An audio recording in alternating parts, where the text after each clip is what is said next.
Hello, everyone. It's Rabbi Akiva Males, and I hope you're well. As we prepare for Shavuos, I wanted to share with you three beautiful thoughts I saw this year in the Chassam Sofer in his commentaries that he has that relate to Megillas Rus, and each one of them is beautiful, and it opens up Megillas Rus for us in a way that we may not have realized before. You'll see that I've also included in the link to the source sheets that I'm going to be using, so you can always click on that and open them up. Here's the first one. Again, these are from the Chassam Sofer. I found these in the Sefer that I had bought a couple of years ago. It's called the Otzer Midrashe Rus. And what they had done was collected many of the Mefarshim, started with Midrashim on Megillas Rus in a beautiful new typeface. All the printing is absolutely clear. And then they also included in the back a number of different Mefarshim. One of the things that they did was they included a likut, a compilation of items from the Chassam Sofer that he had written in other drashas and in others delivered in different speeches that relate to Megillas Rus, and they arranged them according to the order of Megillas Rus. And I want to share three of them with you. Here's the first.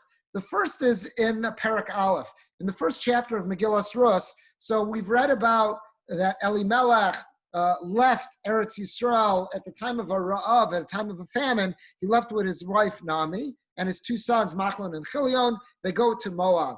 In Moab, his sons marry two women. One of them is Rus, and the other is Arpa. So times turn for them, their mazel turns, and they lose all their fortune. They lose everything. Elimelech dies, Machlon and Chilion dies, and then Naomi decides that she's going to return to Eretz Yisrael, and her two daughter-in-laws initially join her for that journey, Arpa and Rus. Arpa soon decides that she's not going to take the journey into Israel to join Klal Yisrael, but Rus is absolutely steadfast. She's going to remain at Naomi's side, and she's going to go with her into Eretz Yisrael.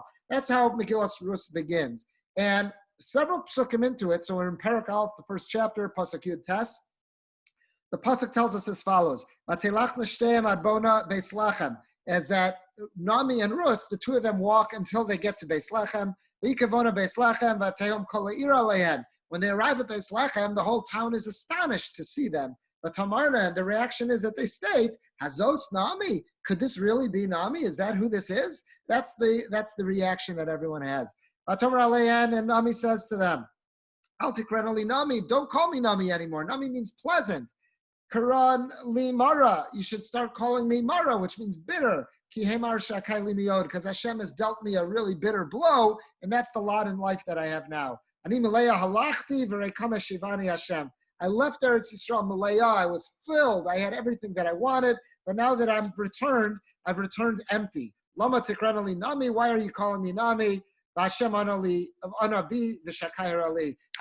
has testified against me. He's dealt harshly with me, so I should be called Mara from this point on. A simple reading of these psukim state that the town of Beis Lechem, all the inhabitants are astonished when they see Naomi. And I always understood that to mean that last time they saw Naomi, when she left, she was very wealthy. And now they see a complete reversal of fortune, that she's destitute. And that's what had them shocked.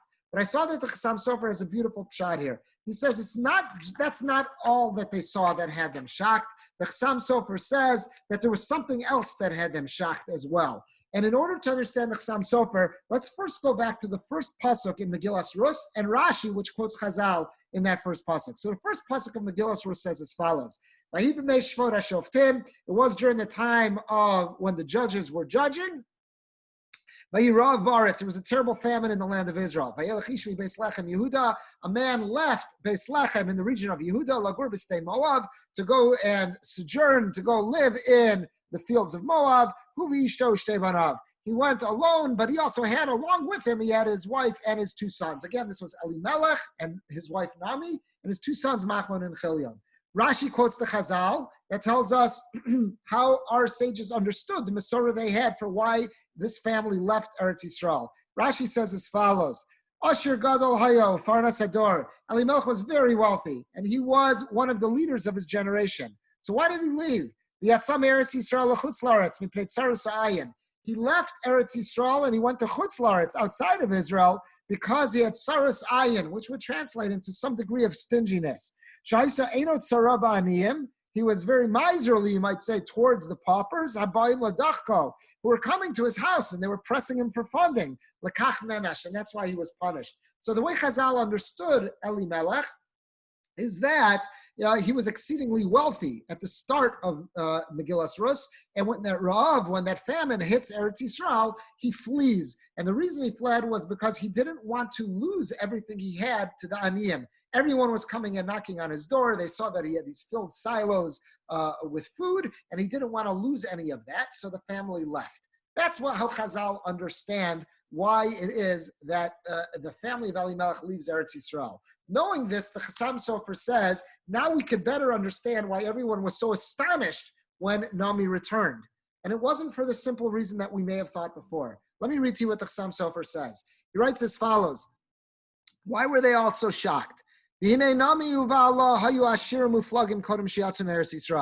All their neighbors and relatives in Beis Lechem, they all knew about Nami and Elimelech, that they were exceedingly wealthy. They were tycoons before they left Israel. The entire reason why they left was because they were in fear of all these aniyim that they were going to have to feed and provide sustenance to. And they didn't want to lose everything that they had, and that's what caused them to leave. And now, when Nami is returning to Israel, look what she's doing. She's bringing along with her an ani, a poor woman who she's taking care of. Kalasa Rus, her daughter-in-law Rus. This is totally out of character. This isn't the same Nami that we knew. The Nami that we knew, it's not just that she was rich and she left. The Nami we're seeing returning is broke. Okay, a lot of people have lost their fortune. But we see something different about this Nami. Not only is she broke, but now she cares about others. Now she's willing to share with others, whereas originally she wasn't. And he continues and he says as follows, and that's why everyone was astonished. They said, Hazos Nami, is this the same Nami? How's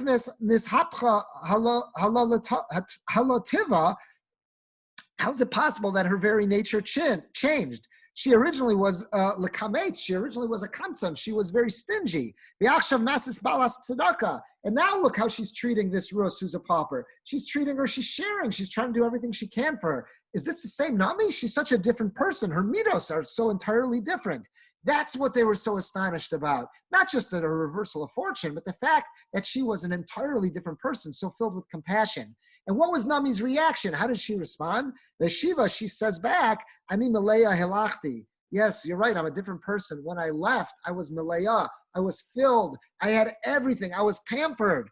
The derech ashirim lekametz, people who are exceedingly wealthy, when they are rich beyond our wildest dreams, it is counterintuitive. We might imagine that they would be even more giving, but it doesn't always work that way. Sometimes when people are exceedingly wealthy, they become more stingy. And unfortunately, that's something that she and her husband had experienced. And she says, Mileya halachti. When I left, I was Mileya, I was filled, I had everything, I had all my needs, and that's why I was a kamtzon, that's why I was stingy.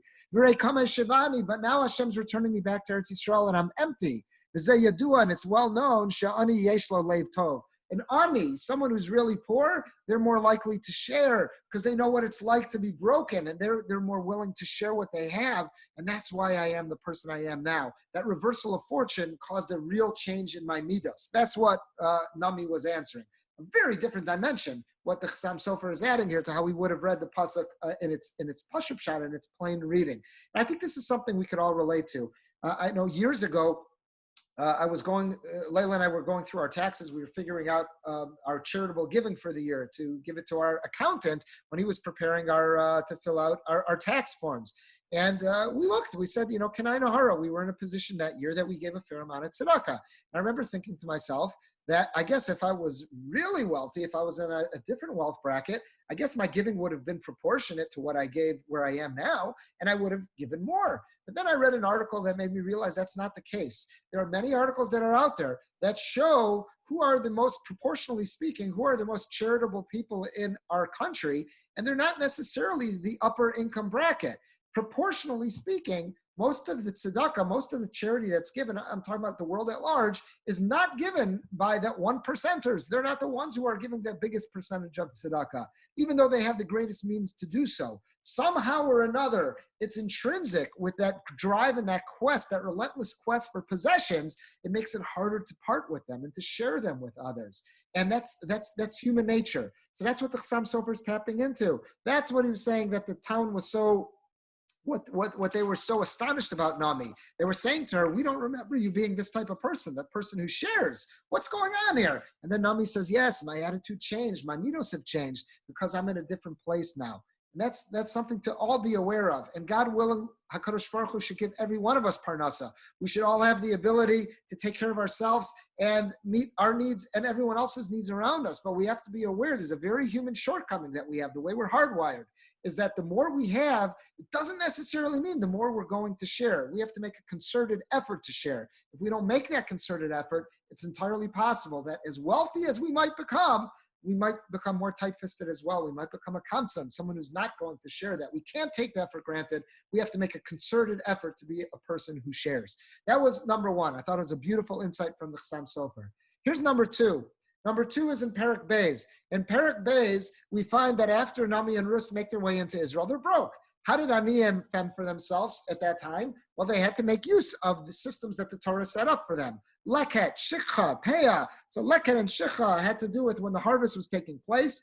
Items that were left in the field or forgotten in the field may have dropped. The harvester, the owner of the field, was supposed to leave it there. And there was all sorts of halachas, what constitutes Leket, what constitutes Shikha. But people who were genuinely poor would be able to now go into the fields and collect that for themselves. And there's another system called Peah. Peah is the corners of the field. And Allah tells us what constitutes a corner, how large of an area that must be. But it's the same idea that people who were destitute would be allowed to go into those fields. The owner of the field and the workers were not allowed to cut those corners. They had to leave them for those who were aniyim, genuine, in poor economic condition, and they could go in and take for themselves what they needed there. So that's how Aniyim took care of themselves at that time. So Perek Beis begins by telling us Nami and Rus are now in Eretz Yisrael and they're broke. So the pasuk says, "Nami modal isha ish gibor chayil b'mishpachas Elimelech u'shmo Boaz." Nami has a relative through marriage who is, through her late husband, Elimelech. He has a relative, Boaz. I believe Chazal say he was a nephew of Elimelech, that Boaz's father was a brother of Elimelech. So she's got a close relative through marriage, and he's a Ish Gibor Chayil. He's wealthy, he's a leader, he's one of the Shoftim, according to Chazal as well, and his name is Boaz. Pasuk Beis, Vatomer Rus Moaviyah Nami. So Rus, who was originally, again, her Moabite origins, she says to her mother-in-law, Nami, she asks permission. El Chana Sadeh, can I leave to go to that field? The Al Katab Shibalim, and I will go, the Allah Katab Shibalim, and I will go and collect grains, ears of grain. Achar Asher Amsachem Be'einav, after someone who I will please, I'll find someone who will be nice to me, and I'll collect there. And Nami gives her blessing. She says, yes, that's a good idea. Why don't you head on your way and do that? So she goes and finds a field to go collecting leket and shicha after the harvesters are done. And mazel, look what HaKadosh Baruch Hu pulls with his hashgacha pratis, something only Hashem could pull off. It just so happens, by sheer chance, meaning hashgacha pratis, that Hashem makes it that the field that she ends up in was the Chalkas Hasada Leboaz Hashem Mishpachas Elimelech. The field that she ends up in is the field that's owned by Boaz, who was a relative of Elimelech, and that's how the story gets started. So the Chassam Sofer raises a question. The question is, Pasuk Beis, there's something there that doesn't make much sense. Never caught my attention before. Rus asks Naomi, do I have your permission? Can I go and collect leket and shicha? Well, what's their other option? They're starving. They're destitute. They have no other plan. Just go and that's what you have to do. Rus, get up and go. So I thought maybe she's asking permission. Derech Eretz, she knows her mother-in-law is older. I'm going to leave you now, but I'll be back later. Do I have your permission to part for the day and go collect leket and shicha so we can eat? And then Nami says, yes, please go, my daughter. That's, I guess, how I understood that pasuk till now. But the Chassam Sofer seems asks, it seems a bit odd. She's asking for permission to leave. She's got to leave. This is what they want to eat. They're not going to starve to death. They came to Eretz Yisrael in order to get leket and shicha. Someone should provide for them. So go do it. What is this asking permission? What is that? So the Chassam Sofer has a beautiful answer. And it fills in between the lines as to what's going on here. In order to get to his answer, though, let's jump forward first for a little bit. In Perek Gimel, when Naomi is putting together the plan for Rus, how she's going to approach Boaz when he's camped out in the field at the time of the harvest, and and basically put all her cards on the table and say, "Look, you're a relative. I'm a single woman. You're single. I'm broke. I need someone to look after me. Please take me in as a wife." That's really what she's going to approach Boaz with in a very forward manner. So Naomi has instructions that she gives Rus, and the instructions are as follows. Vatomer la Naomi chamosa. So Naomi, who's the mother-in-law, she says to Rus, "Biti, my daughter, hello, abakesh lach manoach asher yitav lach. I'm looking out for you. I want to seek rest for you in a way that you will be set up moving forward." Beis. Now you should know that Boaz, whose field you've been going to collect in, he's a relative of ours. Asher Yisas Narasav. That was the field that you were in, and you were spending time with his maidservants collecting. He's a relative of ours. He's going to be spending the night near the threshing house where the barley is going to be threshed. He's camped out there. You could have access to him. In the normal course of time, he's a nobleman. You're a pauper. What's the odds that you're ever going to be allowed in the house to have a meeting with him? But if we take advantage of this situation where he's camped out in the field, you can get your foot in the door. This is an opportunity you can't pass up. But you got to put the best foot forward. You got to look your best, and you've got to smell your best. What does the next pasuk say? V'rachatzta. You need to take a bath. You need to take care of some hygiene here. V'sacht, and you need to put on some fragrant smelling oils. Put on some good perfume. V'sam psimosayach, and you also have to put on your clothes, on yourself, and go down to that threshing house. And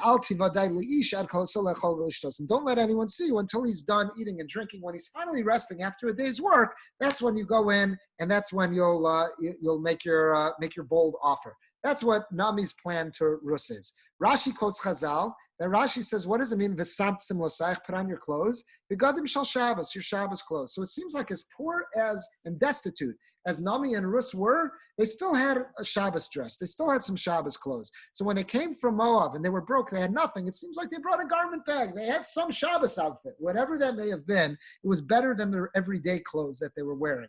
So Naomi is telling Rus, you have to put on those Shabbos clothes, make yourself look nice, put yourself together, get dressed up, and because you have to put your best forward. This is your one shot that you're going to have to make that first impression. You can't blow it. So she has these big day Shabbos. Why is that relevant? So the Chassam Sofer tells us that there's a source in Halacha. We'll see him in a minute. He quotes the Shulchan Aruch, but the original source is a Mishnah in Peah. And the Mishnah in Peah is telling us what level of poverty, what's the threshold that a person has to be at in order to collect leket, shicha, and Peah. And the Mishnah rather tells us in Peah, it's Perach Ches, Mishnah Ches. The Mishnah tells us that they can't have more than 200 zuz. They can't have any more. If they're holding with less than 200 zuz, then they're eligible for these gifts to the aniyim. And even if they have 200 zuz, if they were already in an escrow account, let's say they were mortgaged, the person had it set away, it was as a mashko, and it was somehow as a collateral, so it's not liquid. He doesn't have access to that money. The person's eligible for leket, shicha, peah, those gifts to the poor. If let's say the person is married and he has a ksuva, so he has 200 zuz that's promised to his wife, in the event the marriage ends with death or divorce, that money's in an escrow account. It's not liquid. So even though there's 200 zuz put away, the Mishnah says, nonetheless, this fellow is eligible for leket, shicha, and peah because he doesn't have access to that money. The Mishnah concludes by saying as follows: we would never, let's say a person is broke and wants to collect, and we say, 1 second, we have a way how you could come up with 200 zuz. You have a house, sell your house. So we would never tell a person to get rid of the roof over his head. Even though he's got a house, he's eligible for leket, shicha, and peah. And then it also says ves kli tashmisho. We would never tell the person he's got to sell his essential utensils. He needs those utensils. We would never just say to sell them. He's eligible for leket, shicha, and peah. The Bartanura says, what does it mean, kli tashmisho? The Bartanura says, kelim yafim shemishtamish ben b'shabbasos v'ragolim, is that it's his nice utensils that the person has for Shabbos and Yom Tov. In other words, we would never tell a person, oh, you got a nice set of candlesticks there, sell those. And once you use up those monies, then you'll be eligible for these gifts to the poor. We would not say that. You've got a Kiddush cup, sell that. When you use up those money, you'll do it. Sell your Shabbos clothes, sell those, and then you'll be eligible. We would never say that to the person. A person is entitled to have nice items for Shabbos and Yom Tov. That's what the Mishnah says. Sam Sofer says, knowing all this, he's going to add an entirely new dimension to this conversation between Rus and Nami. Rus was not asking for permission to take leave from Nami. It was a much deeper halacha question. Let me read the Sam Sofer. It says as follows, Nira, Shahaisa Misupakas, she was in doubt, she was Misupakas, im muteres beleket, if she was allowed to collect leket. Why? Meaning the stuff that would be left in the field after the harvesting was to take place. Ki adayin hayolam albushim chashuvim, she still had a nice set of clothes for Shabbos. Im timkarem, if she would sell that nice clothes for Shabbos, tisparnes mehen, she would be able to use those funds to now feed herself and her mother-in-law for a couple of days. So maybe I'm not allowed to collect leket and shicha just yet. Maybe I should sell my nice Shabbos dress as a first course of action, and only when those funds are used up should I be allowed to collect. That's what Rus was asking to Nami. And how do we know she had a nice Shabbos outfit? Later in Perek Gimel, Pasuk Gimel, it says, Nami tells Rus, put on your nice clothes, and Chazal learned that's her Shabbos clothes. So Rus has Shabbos clothes. So she was asking Nami a halacha kasha, halacha question. Am I allowed to collect leket shicha? Not, can I please go take leave of you? That's what I have to do. I want you to live. I need to live. We need to eat something. I'm going to leave. My question is, am I allowed to do this now? Do I first have to go to the pawn shop and sell my Shabbos dress? That's what she's asking Nami. Is she halachically allowed to collect? And Nami says back to her, L'chibiti, yes, you are allowed to. The Kaimalan, because we learn, he quotes the Chassam Sofer, quotes the Shulchan Aruch in Yoredeya, which brings us down in Hilchas Tzedakah, but the real source of it is what the Mishnah in Peah, what we saw. He says, Eina ani tzarech limchor malbushav, that an ani, we don't tell an ani that before you could be eligible for public gifts, you got to sell your clothes. We do not say that to an ani. So that's really what she was responding. What Nami was telling Rus, you're asking me, halacha shaila, you're asking me whether or not you're eligible to collect leket and shicha. I'm telling you, yes, you do not have to sell your Shabbos dress. Hang on to that Shabbos dress. You'll need it later. That's what you shouldn't know that yet now, but she does need that dress later when she's going to approach Boaz with her very bold suggestion, but that's what it is. It adds depth to it. What the Chassam Sofer did is he's creating more of a sub story, you could say, between the narrative, between the lines of the psukim here, and he's adding to that the conversation that was going on was not just a mundane conversation, which is hard to understand why she would need to ask this permission, but it was a learned conversation. They were talking halacha together. I thought that was beautiful. Let me share with you one last thought from the Chassam Sofer on Megillas Rus, and it's in Perek Gimel. In Perek Gimel, after Rus has had this conversation with Boaz, she snuck up into the place where he was camped out for the night during the harvest, and she's told him that I'm single, you're single. This would make a good shidduch. Let's move forward. And Boaz says, "Okay, I'm ready to do that." But Boaz's expression is as follows: 2 psukim.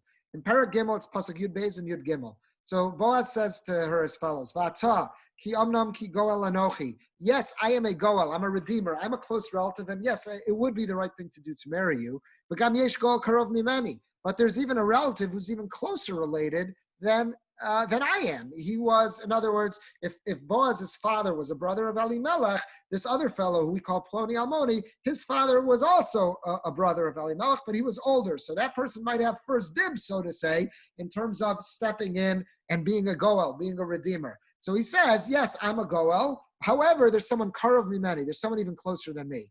Next pasuk, Yud Gimel, Lini alayla. Do me a favor. It's not safe to go back out. You're a young single woman. Who knows what bandits are out there? It's late at night. There's no street lights. Do me a favor. Just stay put. Stay safe here. Lini alayla, and we'll see what's going on in the morning. Imi galech tov. If the other fellow wants to redeem you and marry you, then that person will redeem you. But if that person does not want to redeem you, does not want to marry you, then I will step in. And he takes an oath on Hashem's name, and he asks her to spend the night there, not put herself in any danger. That's what Boaz says. That's a plain reading of the psukim. The Chassam Sofer opens this up for us by quoting a Zohar, quoting a mystical teaching of the Midrashim that just says there's a much deeper level in this conversation. And he's going on Pasuk Yud Gimel, that when he says as follows, when Boaz says, Imi galech tov, if that other fellow will redeem, that's great, then yigal, v'im lo yachbotz, but if he doesn't want to redeem you, legalech, galticha nochi, then I will step in. So let's see what he says. He writes as follows, Bevor b'Zohar, he says, it's explained in the Zohar, Shezou Kai, that this pasuk has a much deeper meaning. Al remez hagula. It's actually giving us a hint as to the ultimate redemption. La'asid, that's supposed to happen in the future. B'meheru b'meinu, speedily in our days. And we're all saying that every day as we daven now when we're in this pandemic. We're all saying that gula should be speedily in our days. Im yigalech tov. What Boaz was saying is as follows. Im yigalech tov. What does that mean, yigalech tov? Dahainu, that means ma'asecha tovim. If yigal, if we have good ma'asim tovim, if we have lives as a nation, as Klal Yisrael, as a whole, if we recommit ourselves to Torah and mitzvos, so then yigal, we will be redeemed. V'imlo, and if not, if we choose not to observe Torah and mitzvos as a whole, as a nation, dahainu chas v'shalom imlo tashuv, if we as a people do not engage in tshuva, aval pikein, nonetheless, doesn't mean we're not going to have a gula. Aval pikein, we will be redeemed. Ugalticha anochi. It's Hashem speaking. I will redeem you. The anochi, the same anochi that's in the Aseres Hadibros, says I. So that's what this pasuk is saying. This pasuk has a much deeper meaning, Yud Gimel. The pasuk is saying Hashem is speaking to Klal Yisrael. It's not just Boaz speaking to Rus. Hashem is speaking to Klal Yisrael, saying, Im yigalech tov, yigal. If you decide to be redeemed based on Ma'asim Tovim, Torah and mitzvahs, yigal, you will be redeemed. V'im lo yachbotz legalech, but if you don't choose that option of redemption, ugalticha anochi, then I will get involved. That's what he's saying, that I will eventually redeem you. So look what the Chassam Sofer says further. Yesh lomar, what does this all mean to say? Shezo perish al pasuk. This is also, he says, this could also explain the previous pasuk. Again, pasuk Yud Beis said, "V'atoki amnam goel anochi." I anochi am a goel, meaning Hashem. V'gam yesh goel karov mimeni. But there's a quicker way. There's something sooner, a faster way to achieve the gula. So listen to Chassam Sofer what he says. V'yesh lomer shezo perish al pasuk shalafanav. This is how to explain the previous pasuk, Yud Beis. Ki amnam ki goel anochi. Hashem is saying, yes, I am a goel. V'gam yesh goel karov mimeni. But there's another means of achieving the gula, the redemption, that's even closer than me.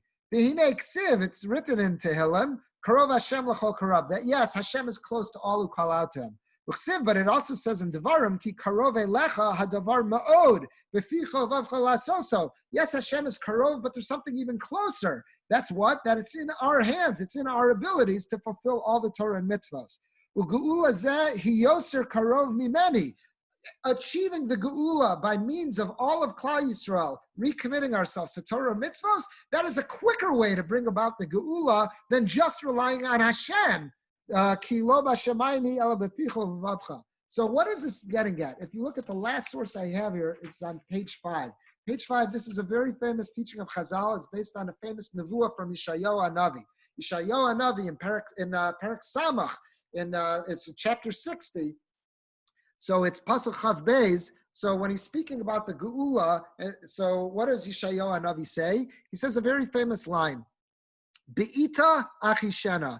In its time, I will hasten it. So the Gemara asks in Sanhedrin, Rami, this is a contradiction. Siv Be'ita, it says about the redemption, that it's going to occur Be'ita in its allotted time. Uchsiv achishena, but it also says I'm going to hasten it. I'm going to make it come faster. Which one is it? Does the ultimate geula happen at the time that Hashem says it must occur by this year? Or does it happen achishena, that I'm going to hasten it? Which one is it? So the Gemara says, Zachu achishena, if we merit it through our Ma'asim Tovim, if Klal Yisrael does what we're supposed to do, live up to our end of the covenant, we could bring that geula in a hastened fashion. Zachu achishena, if we merit it, we can bring it quicker. Lo zachu, but if we don't merit it, meaning we don't recommit ourselves to Torah mitzvahs, be'ita, then the geula will occur, but it's just going to be in its allotted time, whenever that period is. So it's going to happen. We have no doubt, Yeshayahu Hanavi is telling us, that we have no doubt that the Geula, the ultimate redemption, is going to occur. But when it occurs, the choice is in our hands. If we as a people, as a whole, choose to step in, recommit ourselves to Torah and Ma'asim Tovim, the Geula can happen, Achishana, can happen hastily.